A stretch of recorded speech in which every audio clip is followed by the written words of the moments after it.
early morning, and domestic worker Mrs. Marcus unlocks her employer's door to a shocking discovery. The usually immaculate home of her boss is in a state of turmoil. There's signs of a struggle, and the body of Bruno Bronn lies on his back on the carpet in the outside granny flat, the upper part of his body covered with a green rug.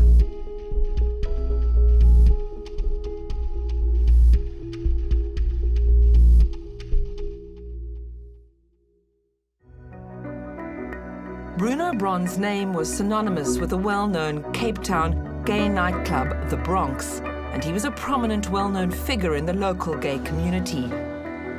Bruno and his late partner, Johnno, had started the nightclub some 20 years earlier. It was the cornerstone of what was to become known as the Pink Strip. Cape Town in 2000, coming out the closets, and it was the place to go to. And it was in those days when there was less acceptance in the workplace, less acceptance at home, so the only really spot that you met another gay person was at Bronx.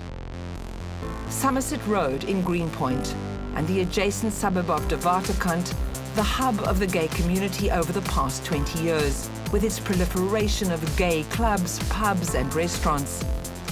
Gay and straight people alike flock to the myriad clubs to party the night away. It's firmly on the map as an international tourist destination, and the iconic Bronx nightclub was at its center. Well-known Bruno Bronn was the club's owner. There was this Greenpoint village, and it was where everyone sort of came to. A place where everyone would just flock to every weekend to come and meet someone or to see someone. I mean, especially in Christmas season, it was the spot. And other places popped up. Cafe Manhattan came, the first gay restaurant, and it just became this strip. And of course, the strip added the area, Dewaterkant. Then the gays used to start buying in Dewaterkant, and because they bought, the price of the houses went up, and that's when development came. Bruno and his partner were not just business partners, they'd also been life partners for many years. Johnno and Bruno were known as this power couple. Again, most people knew Johnno, the short, bald guy, the face of that. We didn't really know Bruno so much. And you sort of saw him, you saw Johnno more, and they were just this couple. And then mid-2000s, Johnno died. Bruno was inconsolable. Friends say he never recovered from the loss. That was the start of Bruno sort of sinking into his little hole. It was Bruno and the dogs in the house that they shared together, and that's when you started not seeing Bruno. And as someone, you noticed that he wasn't at his venue anymore. The venue was getting run down, the toilets were breaking and not being fixed, and it was that stage you saw that something was up. He wasn't coping with this separation. The Bronx's resident DJ, David Human, was also a close friend of Bruno's. He was very heartbroken about it, and he was very lonely. And him and Johnno apparently formed a very good team running Bronx. With Johnno not there, he was lost. He was really lost, and he didn't trust anyone. Bruno felt their friends deserted him after his lover and business partner died. He was shocked and dumbstruck by the fact that nobody was there for him. Bruno's increasing reclusiveness did affect his business, though David says he was still a mentor to him and taught him so much of what he knows about the nightclub scene today. He wanted to entertain the gay community on a world-class scale.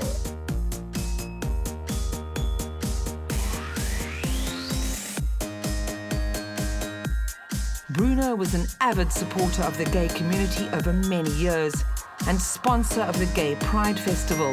The procession of floats would sail past his door every year, with Bruno lapping up the fun. The one picture that everyone remembers of Bruno was him being on the Bronx float at Pride. And it just so happens that, you know, there's a Pride every year. So you miss him. I think that there's very few pictures of him out there. And the one we do remember is him being on the Bronx float. And that's what he'll be remembered for, as the guy leading the float.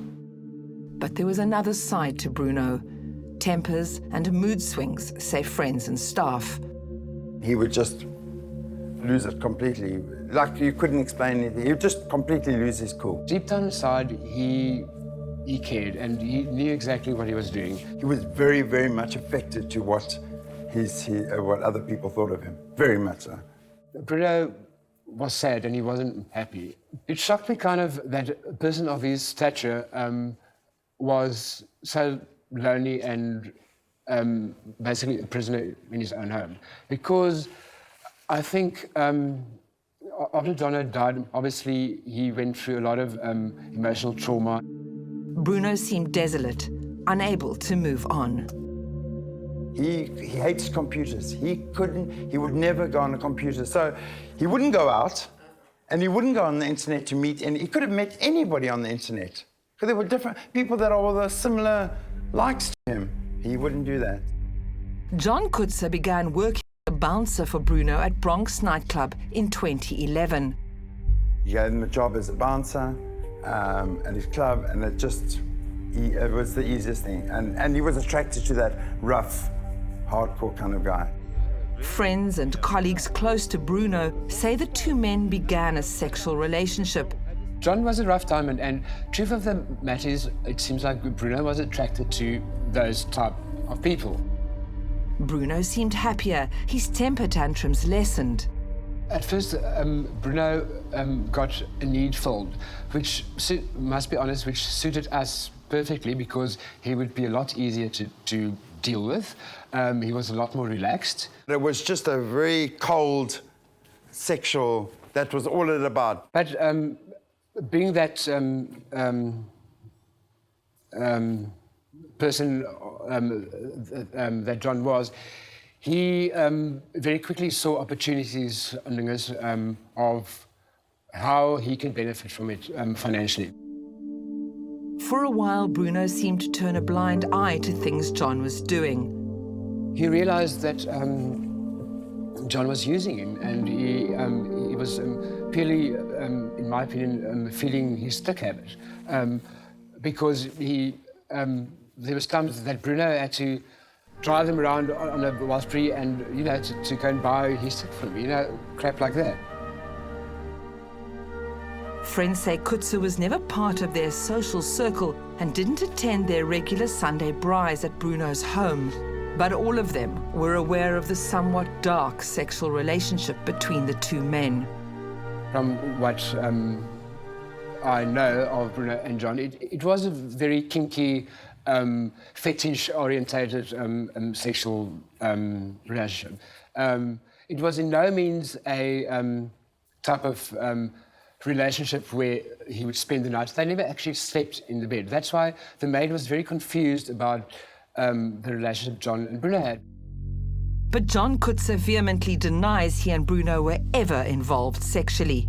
He says he was just an employee and a friend to the club owner. About 6 months before Bruno was murdered, he told his friends that Kutzer was harassing him for money and he wanted to end their relationship. The friends say Bruno was fearful of Kutzer and begged him to leave him alone, but Kutzer refused. He obviously realized what John was doing and tried to end the relationship, and John just wouldn't budge. For example, he would ring the doorbell at 3, 4 o'clock in the morning. Now, Bruno's front door was a little bit below, and then there were steps going up towards the gate, and she had to look and then go up. And so the doorbell will ring, and the dogs will bark, and Bruno will go outside and walk up the stairs to the gate, and there will be nobody there. And as he turned around walking down the stairs, John would be sitting on the stairs looking up at him and saying, "You didn't think you're going to get rid of me that easily, did you?" Just days before being killed, Bruno seemed terrified, calling friends, asking for help. And in the 3 or 4 days leading to his murder, Bruno was getting hold of his close friends to say that he is in a state and he's worried and this guy's in the house and he's climbing over the wall and help me now.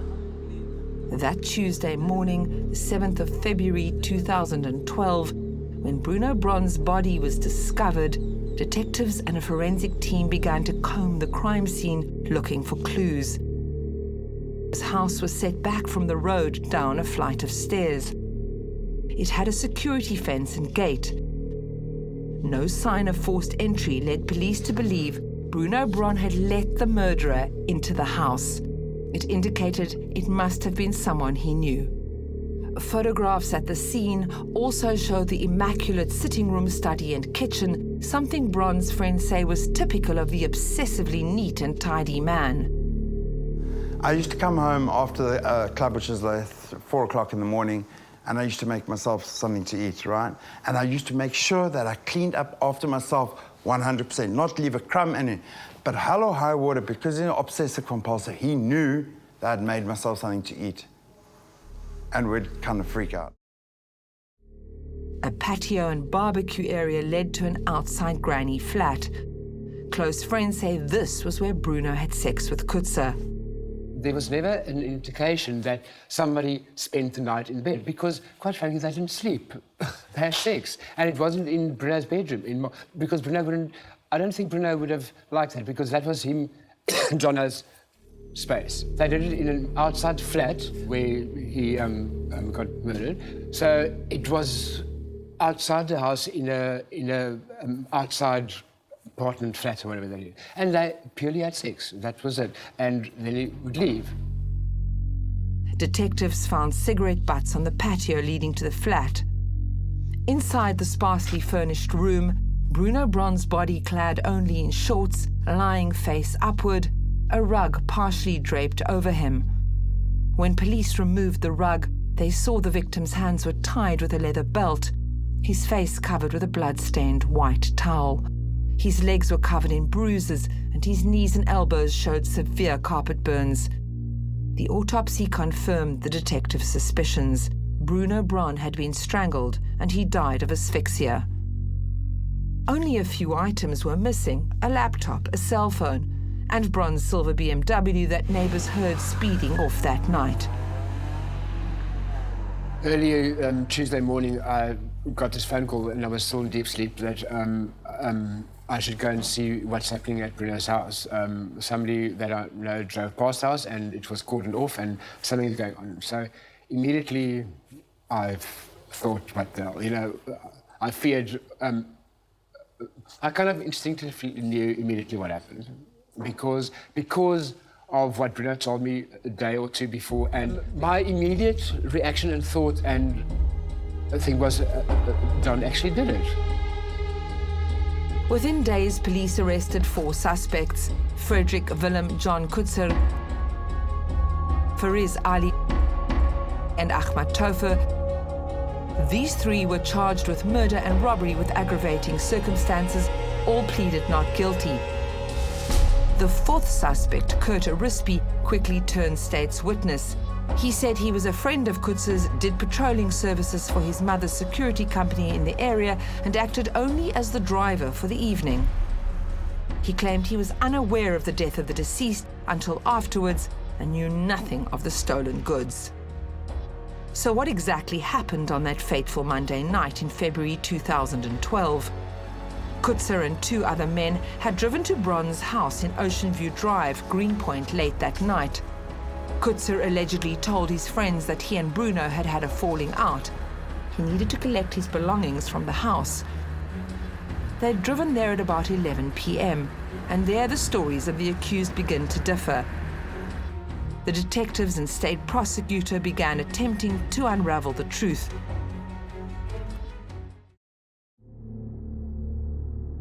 Kutzer had been released on bail, but continued to act like he didn't have a care in the world. I saw John once at the shopping center, and he pulled a zap sign at me. The arrogance of it is like, he has like nothing to worry about. Yeah, he was very, very arrogant. The trial began in the Cape High Court in October 2013. Western Cape Judge President John Kutzer presided. The version of events between the 3 accused differed markedly. Accused number 1, John Kutzer, tried to frame the other 2 for Bronn's murder. They in turn blamed him. But the evidence pointed firmly to accused number 1, John Kutzer, as the murderer. The state argued that Kutzer needed money for outstanding drug debts and went to Bronn's house that night to get money. The driver turned state witness Kurt Arispe testified that Kutzer asked to be dropped off on the road below Ocean View Drive, where Bronn's house was, at the bottom of a flight of steps leading up to the road above. It was 11 p.m. A neighbor testified that she heard an unusual noise coming from Bruno Bronn's house around 11 that night. She said she clearly heard someone calling out for help, but when she responded, someone replied that everything was all right. The neighbor testified that she saw a white man fitting Kutzer's description closing the glass door to the guest house and talking on his cell phone. Soon afterwards, the other men arrived, and half an hour later, she heard Bronn's BMW speeding off. It was being used to transport goods removed from Bronn's home, bags filled with trinkets, a cell phone and a laptop, which were later sold for drugs. But it was the medical forensic evidence that proved the most incriminating for John Kutzer. His DNA was found under Bruno Bronn's fingernails, indicating they had tussled. It was also on the leather belt used to bind the dead man's hands together. And perhaps most damning, Kutzer's DNA was on the towel that had been used to suffocate Bronn. I remember walking down the street towards the court, and the High Court has got round steps leading up to the front door. And from quite a far distance already, I kind of stopped dead in my tracks because I couldn't believe who was standing right in the middle. On top of the entrance of the High Court was John, dressed in black suit and black sunglasses, looking, in his mind, ever so cool. And I was like, firstly, I was like confused.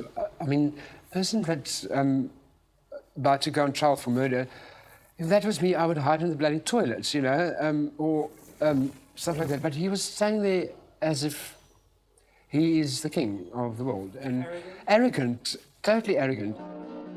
David Human testified in court. Kutzer did his best to intimidate him on the stand. When I was giving evidence, at one stage, the judge actually had to asked him to behave himself in court and not laugh at my statements or make remarks that that's a lie or, you know, stuff like that. And he kind of laughed me off. The judge literally had to shut him up at one stage. Bruno's friends and colleagues found being in court tough going.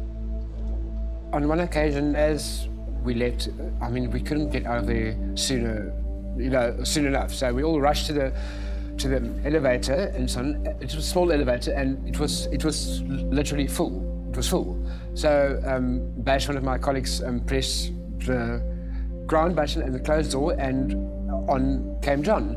And John literally put his hand in front of the door, preventing it from closing, pushed it open, and came in. Bash turned around and said, "I'm sorry, the lift is full," and pushed him out.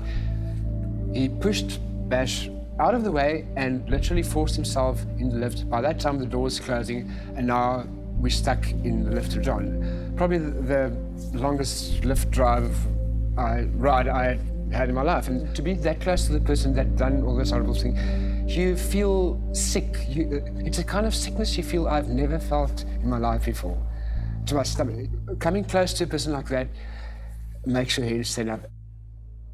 The court case dragged on with delays due to Kutzer and his co-accused claiming ill health. Then, finally, in 2014, the verdict was given. Frederick John Kutzer was found guilty of murdering Bruno Bronn. He was sentenced to life imprisonment.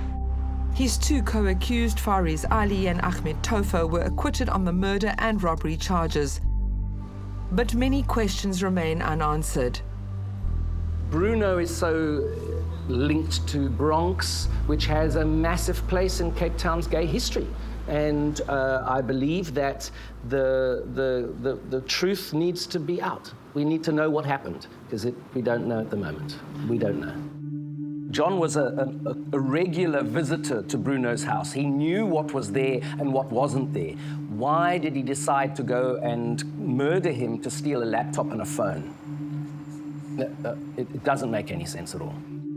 There were rumors of a large amount of cash somewhere in the house. He had where you go and you park your car, and the thing closes behind you, and you put money in where the government doesn't know, blah, blah, blah. It's basic, and it's all, the security is brilliant, only you can go in, and it's one of the, and he told me that 2 years before Bronx closed, he had 900,000 Rand cash there. And then the month before he died, he had told me he only had 200,000 left. So all that money had gone wasted to Bronx because it was just going downhill. A few days before the murder, CCTV footage saw him driving to the unit. They did see Bruno 3 days before he died on camera going in and going out. But you don't know what he took out, what he brought in, because they don't film, obviously, in the actual place where you're putting the money in. But no money was found at his home. The cell phone, the laptop, that was all just a total cover. I know besides the money he had in his safe deposit, on New Year he had 80,000 Rand in his home. I know that. He had hidden it somewhere. We tried to find it after. He had hidden it under the floor there somewhere, and we couldn't find it. He had that money in the house. It was definitely not about a laptop or a cell phone. It was a lot more than that. Bruno's friends doubt whether Kutzer went there that night with the intention of killing him, but rather to extort money. When he killed Bruno, he then panicked, he didn't know what to do. So then he called Boy and them to help come. What does he do now? At the same time, when they came in there, they could rob this house. John rocked up there. Bruno wanted to get rid of him. He made a racket to save the peace, he let him in. They had a fight. John had to shut him up because he was calling for help. The neighbor heard him. So he shut him up too much. And then he realized, oh my God, and then he had to obviously finish it. And, so in my opinion, that is what happened.